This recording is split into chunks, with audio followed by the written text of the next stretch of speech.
Hello दोस्तों, good morning. स्वागत है आप सभी का मेरा यूट्यूब चैनल पर।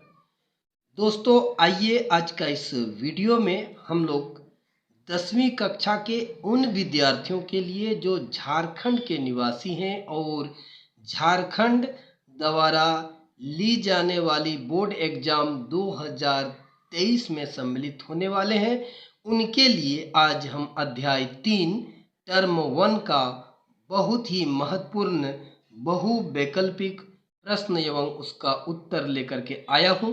इसलिए वीडियो को एंड तक जरूर देख लीजिएगा दोस्तों। अगर वीडियो पसंद आ जाए तो एक लाइक जरूर कर दीजिएगा और चैनल पर पहली बार आए हैं तो जरूर सब्सक्राइब करके जाइएगा। दोस्तों, दो चर वाले रेखिक समीकरण युग्म इस अध्याय में रिलेटेड है। इसमें 1 से लेकर 5 अध्याय है, तो 6 अध्याय है, यानी 6 अध्याय है। तो इनमें जो बहुवैकल्पिक प्रश्न बनेंगे, आज का वीडियो में मैं सारे बहुवैकल्पिक प्रश्न और उसका उत्तर आपको बतलाऊंगा। इसलिए वीडियो थोड़ा लंबा होगा, इसलिए वीडियो छोड़ करके जाइएगा नहीं। 100% है कि इससे बाहर का प्रश्न आपको नहीं आएगा। हम इसमें 20 प्रश्न बताएंगे और यही 20 प्रश्न आपका अध्याय 3 से आएगा। तो चलते हैं, वीडियो को शुरू करते हैं। तो दोस्तों, हल जानने से पहले आपको मैं बता देता हूं, दो चर वाले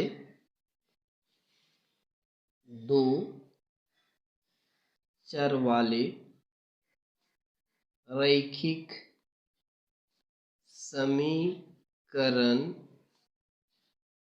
युग्म का व्यापक रूप जो होता है वो होता है a1x plus b1y plus c1 is equal to 0। Equation number 1 हो गया।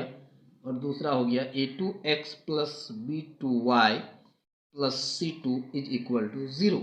ये दो चरों वाले रेखिक समीकरण युग्म का क्या हो गया दोस्तों? व्यापक रूप हो गया। तो दोस्तों इसके आधार पर ये जो आपका चर है, ये सब एक्स वाई चर है और इसका गुणांक क्या है? a1 b1 c1 a2 b2 c2। तो दोस्तों, इसके हल के बारे में या ये दो चर वाले रेखिक समीकरण के बारे में बहुत सी जानकारी इन चरों के अनुपात का पता लगाने से हम बता सकते हैं। जैसे एग्जाम्पल के रूप में 1 नंबर में आप क्या देखेंगे कि अगर यदि a1 बटा a2 यानी a1 और a2 का अनुपात बराबर अगर नहीं हो b1 और b2 का अनुपात का, तो क्या होगा? इतना हो तो समीकरण युग्म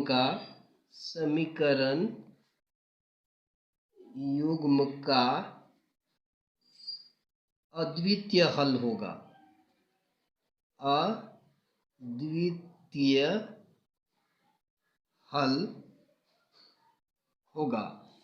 अद्वितीय हल होगा यानी एक और केवल एक हल होगा। अद्वितीय का मतलब क्या हुआ?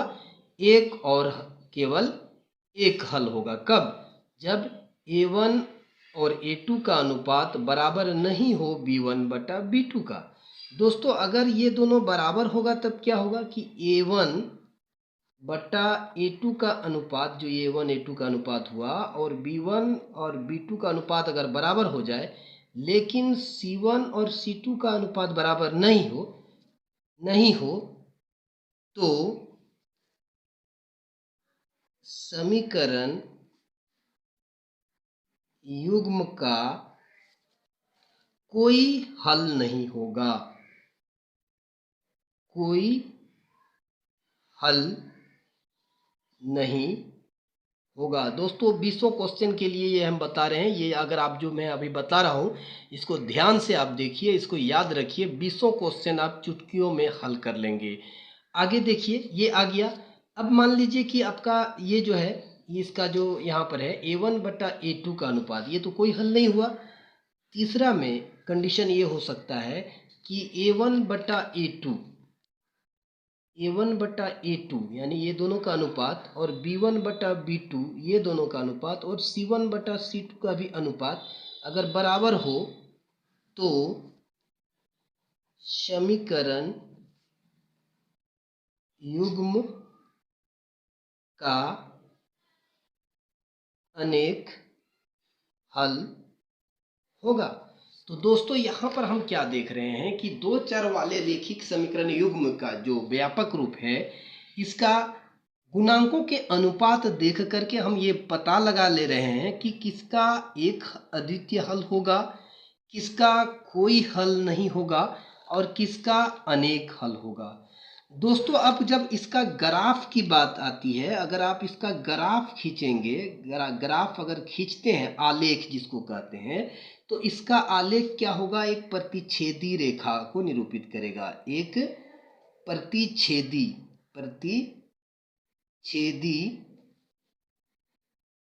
रेखा को निरूपित करेगा। ठीक है, समझ में आ गया। यानी अगर अद्वितीय हल है तो वह क्या, उसका ग्राफ कैसा होगा, एक प्रतिच्छेदी रेखा को निरूपित करेगा। दोनों का ग्राफ इस प्रकार, एक प्रतिच्छेदी रेखा यानी ऐसे, जैसा भी हो, मैंने इस तरह कहीं भी वो क्रॉस करेगा, राइट। अब आगे देखिए, यहाँ पर आपको जो दिखे दूसरा वाला में जो है, ये देखिए 2 नंबर प्रश्न में क्या बोल रहा है। 2 नंबर प्रश्न में आता है कि कोई हल नहीं होगा। तो इसका जो आलेख होगा दोस्तों, इसका ग्राफ आलेख जो होगा वो क्या होगा, समांतर रेखाएं होंगे। समांतर रेखा को निरूपित करेगा। तो दोस्तों ये क्या निरूपित करेगा, समांतर रेखा को निरूपित करेगा, राइट। अब चलिए तीसरा नंबर का ग्राफ अगर देखेंगे तो इसका ग्राफ जो आलेख होगा वो कैसा आलेख होगा, इसका आलेख जो होगा वो समपाती रेखाएं होगी। तो इसमें क्या होगा, समपाती मतलब दोनों एक दूसरे पर ऐसे, और समांतर मतलब ऐसा पैरेलल, इस प्रकार समांतर। और समपाती मतलब एक दूसरे के ऊपर, ये समपाती हो गया और ये पैरेलल हो गया। अब प्रतिच्छेदी तो आप ये समझ गए हैं। तो दोस्तों ये आपका आलेख के बारे में, हल भी पता चल गया, आलेख भी पता चल गया। किसका, ये व्यापक रूप के गुणांकों को देख करके हम हल भी बता रहे हैं, आलेख के बारे में भी बता रहे हैं। दूसरा दोस्तों हम लोग को क्या देखना है, संगत और असंगत। तो देखिए जिसका हल होगा वो संगत होगा, जिसका इसका एगो हल है या अनेक हल हो, जैसा भी है, तो ये क्या हो जाएगा, संगत हो जाएगा। क्या होगा, संगत हो जाएगा। जिसका कोई हल नहीं होगा वो क्या हो जाएगा, असंगत हो जाएगा, राइट। और इसका अनेक हल है तो ये भी क्या हो जाएगा, संगत हो जाएगा, संगत हो जाएगा। अनेक हल होगा तो भी क्या होगा, संगत हो जाएगा। तीसरा पॉइंट आपको पता चल गया कि भुजा गुणांकों के अनुपात देख करके हम ये भी बता सकते हैं कि दिए गए दो चर वाले रेखिक समीकरण युग्म संगत है कि असंगत है। तो जिसका हल है वो संगत है, जिसका हल नहीं है वो असंगत है। दोस्तों अब आता है विरोधी और अविरोधी। तो देखिए विरोधी और अविरोधी किसको कहते हैं, तो देखिए जिसका एक भी हल हो जाएगा ना वो क्या कहलाएगा, अविरोधी कहलाता है, अविरोधी कहलाएगा, अविरोधी। और जिसका कोई हल नहीं कहलाएगा रहेगा वो क्या कहलाएगा, विरोधी कहलाएगा, वो विरोधी है। इसका तो अनेक हल है तो इसका क्या हो गया, अविरोधी हो गया, अविरोधी, अविरोधी हो गया। तो ये पॉइंट आपको याद रखना होगा। जितना सारा 20 ऑब्जेक्टिव क्वेश्चन है वो सारे ऑब्जेक्टिव प्रश्न का। अब चलिए हम लोग प्रश्न को देखते हैं और उसका उत्तर हैं। Monthly test for JAC board exam 2022 अध्याय 3 फॉर टेस्ट टर्म 1 के लिए है, ठीक है। प्रश्न क्या है, यदि रेखिक समीकरण एक युग्म संगत है, एक युग्म क्या है, संगत है, तो निरूपित रेखाएं क्या होंगी। तो देखिए संगत होने के लिए निरूपित रेखाएं दो तरह का होगा। अभी हम संगत में क्या बोले थे कि अगर एगो हल होगा तो भी संगत होगा और अगर अनेक हल होगा तो भी संगत होगा। तो यहाँ क्या लिख रहा है, समांतर होगा। यहाँ लिख रहा है प्रतिच्छेदी या संपाती है, हमेशा संपाती है, हमेशा प्रतिच्छेदी है। तो दोस्तों एक हल होगा तो प्रतिच्छेदी होगा और अनेक हल होगा तो संपाती होगा। तो दोस्तों ये वाला ऑप्शन आपका सही हो जाएगा। अगर अभी हमने बतलाया है, अगर आप उसको अच्छी तरह से देखे हैं तो निश्चित रूप से आपको आंसर समझ में आ रहा होगा। दोस्तों दूसरा नंबर प्रश्न क्या है, यदि रेखिक समीकरणों का एक युग्म असंगत है तो निरूपित रेखाएं होंगे। जो असंगत होगा तो वो निश्चित रूप से समांतर होंगे और यहाँ ऑप्शन नंबर आपका यहाँ पर दिख रहा है, क्योंकि ऑलरेडी मैं अभी आपको बता चुका हूँ। अब आगे देखिए तीसरा प्रश्न, कितना आसानी से, ये प्रत्येक प्रश्न 2-2 अंक का आपका बोर्ड एग्जाम में रहेगा। दोस्तों तीसरा नंबर में देखिए, दो रेखिक समीकरणों के आलेख समांतर रेखाएं हैं, तब रेखिक समीकरण युग्म का डैश होगा। यानी समांतर कब होगा? जब कोई हल नहीं होगा। तो दोस्तों यहाँ पर देख लीजिए, अब आसानी से आप आंसर बता पा रहे हैं। अगर आपने जो मैंने अभी पहले बतलाया है उसको अगर अच्छी तरह से देख लिए हैं और नहीं देखे हैं तो फिर से वीडियो को शुरू करके और देख लीजिए। आप सारा प्रश्नों का उत्तर यूं ही दे लेंगे, आपको जरा सा भी कठिनाइयों का सामना नहीं करना पड़ेगा। तो 1 नंबर वाला ऑप्शन आपका सही हो गया। दोस्तों क्वेश्चन नंबर 4 देखिए, आपका क्या बता रहा है कि दो रेखिक समीकरणों का आलेख प्रतिच्छेदी रेखाएं हैं, तब रेखिक समीकरण युग्म का क्या होगा? एक अद्वितीय हल होगा। यानी क्या होगा? एक अद्वितीय हल। दोस्तों यहाँ एक हल भी लिखा है, तो एक हल नहीं, एक अद्वितीय हल माने यूनिक हल होगा। और इसमें एक हल मतलब कोई एक हल, तो ये नहीं लिखना है, बल्कि एक अद्वितीय हल, यानी ऐसा हल कि वो दूसरा नहीं हो सकता। एक तो एक ऐसा बहुत सारा एक हो सकता है, लेकिन उनमें नहीं, यूनिक हल होगा। इसलिए ये वाला ऑप्शन आपका सही होगा। 4 कभी भी नहीं लिखिएगा। दोस्तों 5 नंबर वाला प्रश्न देखिए, दो रेखिक समीकरणों का आलेख संपाती रेखाएं हैं, तब रेखिक समीकरण युग्म का क्या होगा? देखिए जब संपाती होगा तो अनेक हल होगा। तो अनेक हल ऑप्शन आपका कहाँ पर है? 3 नंबर में है। तो देखिए अगर आपने उसको देखा होगा वीडियो को, तो कितना आसानी से 5 दूनी 10 नंबर का हल हमने कर लिया है। आगे देख लीजिए, आपका क्वेश्चन नंबर 6 में है, यदि a1/a2 बराबर है b1/b2 बराबर नहीं है c1/c2 हो, तो समीकरण निकाय a1 x plus b one y plus c one बराबर 0 एवं a2 x plus b2 y plus c2 is equal to 0 का क्या होगा? जब ऐसा स्थिति होगा तो कोई हल नहीं होगा। दोस्तों ये ऑलरेडी हमने बता रखा है। अब आगे देखिए दोस्तों, अगला प्रश्न देखिए, प्रश्न संख्या 7, यदि a1/a2 बराबर है b1/b2 और बराबर है c1/c2 हो, तो समीकरण निकाय a1x plus b1y plus c1 is equal to 0 एवं a2x plus b2y plus c2 is equal to 0 का क्या होगा? तो इसके लिए अनेक हल होगा, हम अभी ऑलरेडी आपको बता चुके हैं। 8 नंबर का प्रश्न देखिए, और आप तुरंत देखते ही आंसर बता दीजिएगा। a1/a2 बराबर नहीं है b1/b2 हो, तो समीकरण निकाय a1x plus b1y plus c1 is equal to 0 a2x plus b2y plus c2 is equal to 0 का क्या होगा? एक अद्वितीय हल होगा। तो एक अद्वितीय हल आपको कहाँ पर है? दूसरा वाला ऑप्शन में है। दोस्तों अब आ जाइए 9 नंबर प्रश्न, दो चरों में रेखिक समीकरण का व्यापक रूप है। देखिए दो चरों वाले रेखिक समीकरण का व्यापक रूप क्या होगा? A x plus b x plus c होगा। यहाँ वन, खाली वन को छोड़ दीजिए तो आपका दोस्तों ये वाला ऑप्शन हो जाएगा। 9 का ऑप्शन कितना नंबर ऑप्शन सही हो गया? तो ऑप्शन नंबर आपका सही कौन हो गया? तो ऑप्शन नंबर 1 सही हो गया। 10 नंबर में एक चर में रेखिक समीकरण का व्यापक रूप कौन होगा? जनरल फॉर्म जो है, स्टैंडर्ड फॉर्म जो है, तो एक चरों वाले रेखिक समीकरण युग्म का व्यापक रूप ये हो गया। दोस्तों अब आ जाइए आपको अगला प्रश्न, जैसे देखिए कि आपके आगे वाला प्रश्न यहाँ पर, इसमें थोड़ा सा आपको हल करना पड़ेगा। क्वेश्चन नंबर 11 में x बराबर a और y बराबर b हो, तो समीकरण कौन है? तो दो समीकरण है। देखिए यहाँ पर x माइनस वाई बराबर 2 और x प्लस वाई बराबर 4 है, तो इनमें से a और b का मान कौन होगा? तो दोस्तों देखिए x और y का जोड़ 4 होना चाहिए और x में y को घटाने से 2 आना चाहिए। तो आप यहाँ पर देख सकते हैं कि ये दोनों को जोड़ेंगे, 3 और 1 को जोड़ेंगे 4 हो जाएगा, 3 में से 1 को घटाएंगे तो 2 हो जाएगा। दोस्तों ये दोनों कंडीशन को सेटिस्फाई कर रहा है, ये वाला आंसर हो गया। 13 में कितना है आपको? तो देखिए प्रश्न संख्या 13 में है आपका x प्लस वाई बराबर 5 है और दूसरा है 2x माइनस 3y बराबर 4 है।